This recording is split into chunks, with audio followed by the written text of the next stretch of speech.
என்னக்கா பிரியாணி செய்ய போறீங்களா? இட்லில என்ன பிரியாணி? இட்லி இருக்கு, முட்டை இருக்கு, 2 வெங்காயம், 2 தக்காளி, 2 பச்சை மிளகாய். சீக்கிரம் சின்ன சின்னதா இருக்கு. இந்த இட்லிய சின்ன சின்னதா இதுல பிச்சு போடு. கொஞ்சம் பட்டை, கிராம்பு, ஏலக்காய் போட்டாச்சா? வெங்காயத்தை போடணும். நல்லா வதங்கினதும் பச்சை மிளகா, இஞ்சி பூண்டு பேஸ்ட் போடணும். பச்சை வாசனை போற வரைக்கும் வறுக்க வேண்டும். அடுத்து தக்காளி போட்டுக்கணும். தக்காளி வதங்கிருச்சா? இப்போ முட்டைய ஊத்தணும். உப்பு போடுறேன்.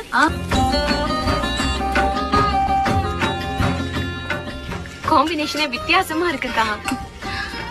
நல்லா கலரணும். ஃபைனலா கொஞ்சம் கொத்தமல்லி தூவி கொஞ்சம் நல்ல மிளகு பொடி போடணும்.